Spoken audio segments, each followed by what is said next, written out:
Assalamualaikum warahmatullahi wabarakatuh. Perkenalkan, nama saya Muhammad Naufal Mukarim. Saya dari kelas B3F dan pada hari ini saya akan menjelaskan materi tentang pengantar jaringan komputer untuk mata kuliah pengantar ilmu komputer.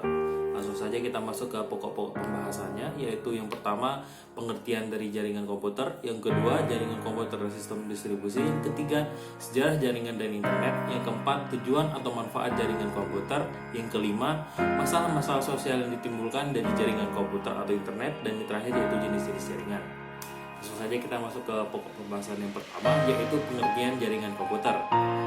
Jaringan komputer adalah interkoneksi antar dua komputer atau autonomous atau lebih yang terhubung dengan media transmisi kabel atau tanpa kabel wireless. Autonomous adalah apabila sebuah komputer tidak melakukan kontrol terhadap komputer lain dengan akses penuh, sehingga dapat membuat komputer lain restart, shutdown, kehilangan file atau kerusakan sistem. Tiap komputer, printer atau peripheral yang terhubung dalam jaringan disebut dengan node. Sebuah jaringan komputer sekurang-kurangnya terdiri dari dua unit komputer atau lebih, dapat berjumlah puluhan komputer, ribuan atau bahkan jutaan node yang saling terhubung satu sama lain. Sistem antar node ini dibagi menjadi dua, yaitu sistem peer-to-peer dan client-server. Sistem peer-to-peer adalah suatu model yang dimana tiap PC memakai resource pada PC lain atau memberikan resource-nya pada untuk dipakai PC lain. Tidak ada yang bertindak sebagai server yang mengatur sistem komunikasi dengan penggunaan resource komputer yang terdapat di jaringan. Dengan kata lain, setiap komputer dapat berfungsi sebagai klien maupun server pada periode yang sama. Yang kedua yaitu client server. Client server merupakan model jaringan yang menggunakan satu atau beberapa komputer sebagai server yang memberikan resource-nya kepada komputer lain atau klien dalam jaringan. Server akan mengatur mekanisme akses resource yang boleh digunakan serta mekanisme komunikasi antara node dalam jaringan. Selanjutnya yaitu jenis layanan client server. Yang pertama file server. Layanan ini memberikan layanan fungsi pelungan file. Yang kedua batch server, yaitu memberikan layanan fungsi pencetakan. Yang ketiga database server, yaitu proses fungsional yang mengenai database yang dijalankan pada mesin ini dan stasiun lain dapat minta pelayanannya. Yang keempat yaitu document information processing atau DIP yang memberikan pelayanan fungsi penyimpanan, manajemen dan pengambilan data. Selanjutnya yaitu kelebihan dan kekurangan dari jaringan peer. Kelebihan dari jaringan peer-to-peer adalah implementasinya murah dan mudah. Yang kedua, tidak memerlukan software administrasi jaringan yang khusus. Yang ketiga yaitu tidak memerlukan administrator jaringan.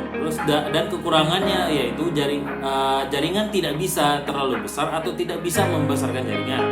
Yang kedua yaitu tingkat keamanan yang rendah. Yang ketiga, tidak adanya manajemen jaringan. Yang keempat, penggunaan komputer jaringan harus terlatih mengamankan komputer masing-masing. Dan yang terakhir yaitu semakin banyak mesin yang di-sharing akan mempengaruhi kinerja komputer. Selanjutnya itu adalah kelebihan dan kekurangan dari jaringan client server. Kelebihan dari jaringan client server yang pertama yaitu adalah mendukung keamanan jaringan yang lebih baik. Yang kedua, kemudahan administrasi ketika jaringan bertambah besar. Yang ketiga, manajemen jaringan terpusat. Yang keempat, semua data bisa disimpan dan di-backup terpusat di satu lokasi. Dan kekurangan dari jaringan client server ini adalah yang pertama, butuh administrator jaringan yang profesional. Yang kedua, butuh perangkat bagus untuk digunakan sebagai komputer server. Yang ketiga, butuh software tool operasional untuk mempermudah manajemen jaringan. Yang keempat, anggaran untuk manajemen jaringan menjadi besar. Dan yang terakhir yaitu bila server down, semua data dari software server tidak bisa diakses. Selanjutnya yaitu jaringan komputer dan sistem distribusi. Sebelum jaringan komputer populer, user komputer pernah mengenal sistem distribusi. Terdapat hal yang cukup membingungkan dalam pemakaian istilah jaringan komputer dan sistem distribusi atau distributed system. Persamaannya adalah keduanya merupakan sekumpulan komputer yang saling terkoneksi dengan media transmisi yang relatif tidak jauh berbeda, sama-sama harus memindahkan file. Selanjutnya ini adalah beberapa perbedaan antara jaringan komputer dengan sistem distribusi. Yang pertama, jaringan komputer yang terhubung merupakan gabungan yang terdiri dari beberapa workstation atau gabungan komputer server dan klien. Sedangkan sistem distribusi, komputer yang terhubung terdiri dari host atau komputer utama dan terminal-terminal komputer atau komputer yang terhubung dengan komputer host. Yang kedua, pada jaringan komputer, beberapa komputer terhubung agar dapat sharing, namun tiap pekerjaannya ditangani sendiri-sendiri oleh komputer yang meminta dan diminta layanan. Server hanya melayani permintaan sesuai antrian yang sudah diatur oleh sistem. Sedangkan sistem distribusi, beberapa host komputer terhubung agar dapat mengerjakan sebuah atau beberapa pekerjaan besar bersamaan. Host melayani beberapa terminal dan melakukan proses berdasarkan input dari terminal-terminal. Yang ketiga, pada jaringan komputer, metode komunikasi antar komputer dengan model peer-to-peer atau client-server. Sedangkan sistem terdistribusi memiliki metode komunikasi antar komputer tersentralisasi atau terpusat pada komputer utama atau host. Yang keempat, pada jaringan komputer, kualitas komunikasi data dipengaruhi oleh media transmisi yang digunakan. Sedangkan pada sistem terdistribusi, kualitas komunikasi data dipengaruhi oleh sistem. Selanjutnya yaitu yang kelima, pada jaringan komputer, masing-masing node atau workstation pada metode peer-to-peer tidak membutuhkan komputer server khusus untuk menangani seluruh pekerjaan. Sedangkan sistem terdistribusi, masing-masing terminal membutuhkan host atau komputer utama untuk dapat aktif melakukan pekerjaan dan berkomunikasi dengan terminal lainnya. Yang keenam, pada jaringan komputer, masing-masing user di setiap workstation atau client sadar betul akan proses yang sedang terjadi apabila ia meminta layanan atau mengirimkan data ke server. Sedangkan sistem terdistribusi, masing-masing user di setiap terminal tidak dapat menyadari proses yang berlangsung. Pada sistem, user tidak perlu melakukan pekerjaan secara eksplisit karena semua proses dan manajemen dilakukan atau ditangani secara otomatis oleh sistem tanpa diketahui user. Yang ketujuh, pada jaringan komputer, tiap user memiliki identitas dan password yang unik untuk dapat login serta menggunakan resource yang terdapat di server. Sedangkan sistem distribusi, tiap user juga memiliki ID dan password untuk dapat login ke host dan menggunakan resource yang disediakan.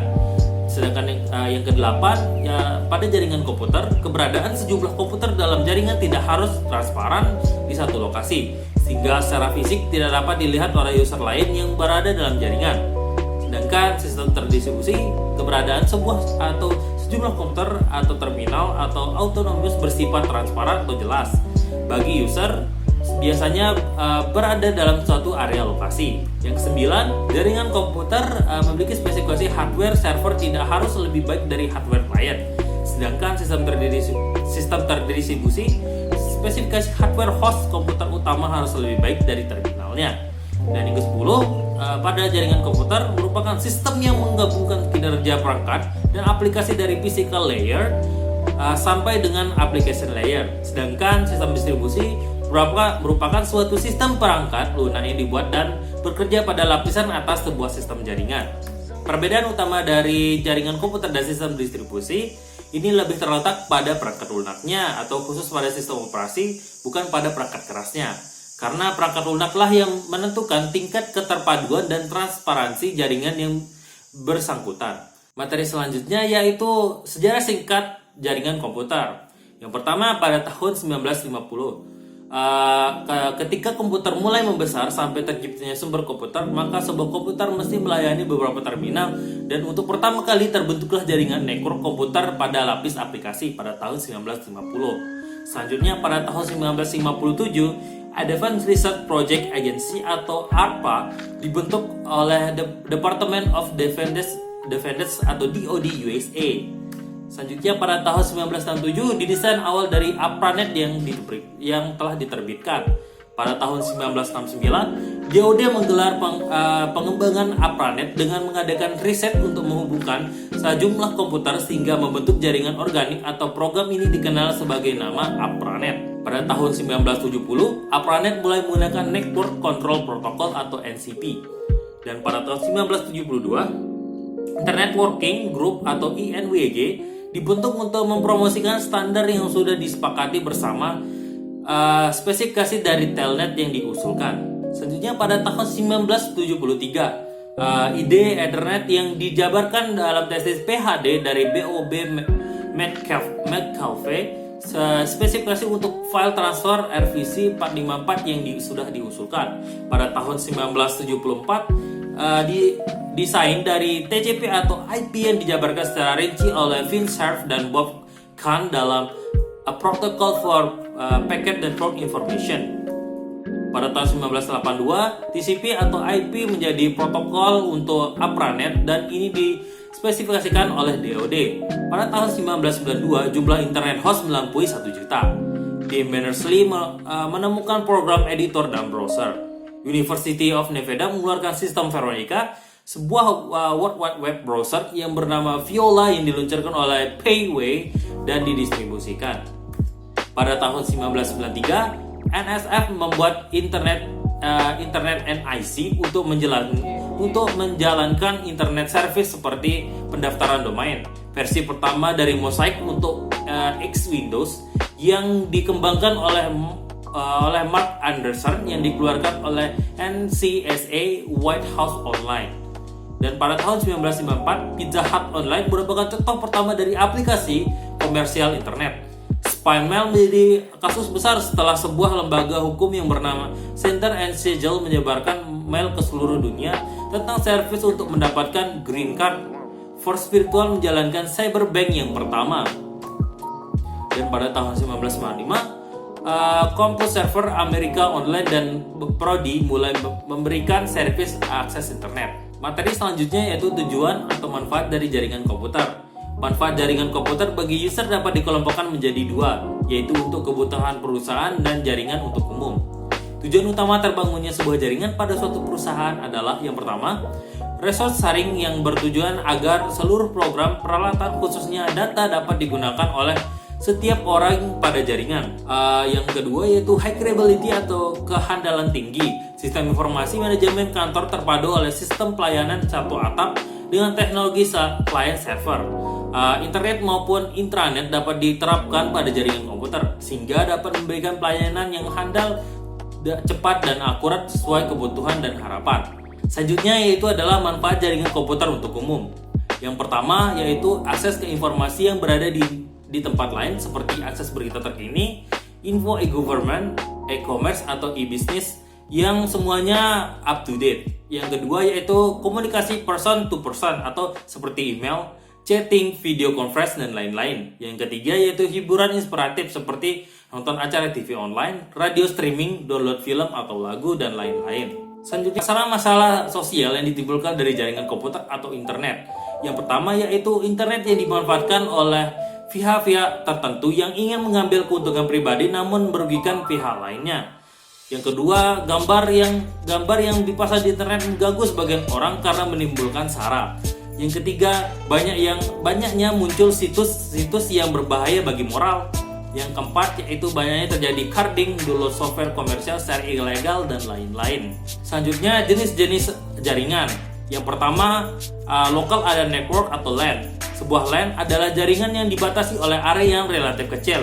Umumnya dibatasi oleh area lingkup seperti sebuah kantor pada sebuah gedung atau tiap-tiap ruangan pada sebuah sekolah. Biasanya jarak antara node tidak lebih dari 200 meter. Yang kedua yaitu Metropolitan Area Network atau MIN. Sebuah MIN biasanya meliputi area yang lebih besar daripada LAN, misalnya antar gedung dalam suatu daerah atau wilayah seperti provinsi atau negara bagian. Yang ketiga yaitu Wide Area Network atau WAN. Wide Area Network atau WAN adalah jaringan yang biasanya sudah menggunakan media wireless, sarana satelit ataupun kabel secara serat optik. Karena jangkauannya yang lebih luas, bukan hanya meliputi satu kota atau kota dalam suatu wilayah, tetapi mulai menjangkau area atau wilayah otoritas sebuah negara. Mungkin itu saja yang bisa saya jelaskan. Kurang dan lebihnya saya mohon maaf. Sekian, wassalamualaikum warahmatullahi wabarakatuh.